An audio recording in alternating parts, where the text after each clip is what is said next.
What is this? These are horsetails. Horsetails, at least in North America, from top to bottom, 24 to 36 inches. I mean, I don't think I've ever seen them more than 30 inches.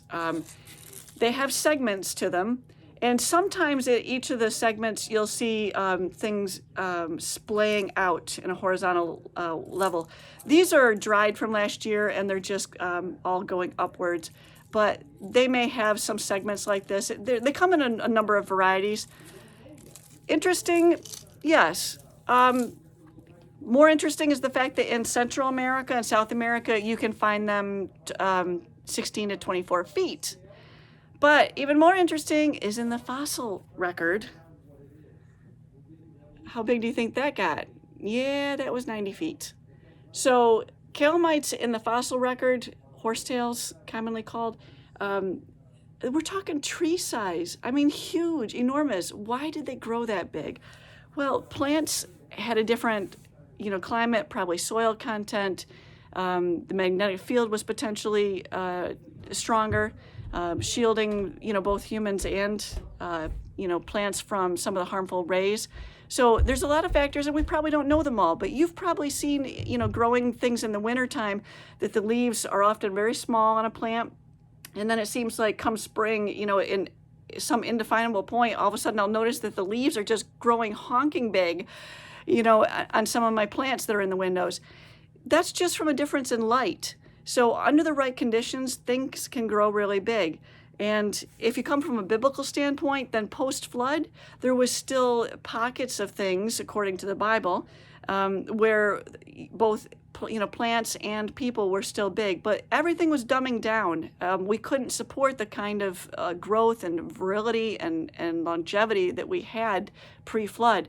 Now again, you start enriching the soil content, and you put the right kind of nutrients and the right kind of growing conditions in place, and you can get some pretty big versions of these things now, including sweeter versions of things.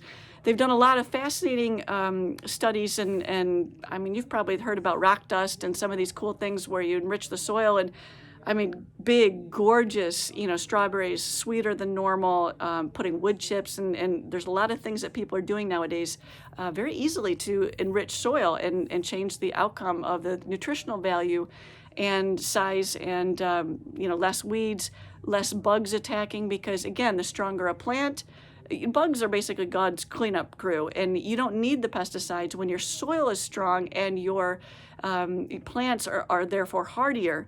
So everything was designed to last and to be amazing, but 6,000 years of getting dumber, shorter, and uglier for both humans and plants and everything else is taking its toll.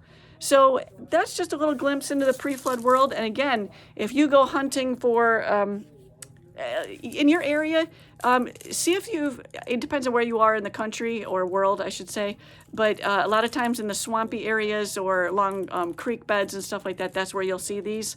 And again, if you want to look online and see some of the, the big fossils or buy one for yourself, really cool stuff. It's just really neat to examine the pre-flood world and what its implications are for our origins, because again, it always boils down to apes, aliens, or Adam. Where did we come from? It has to be, one of the three.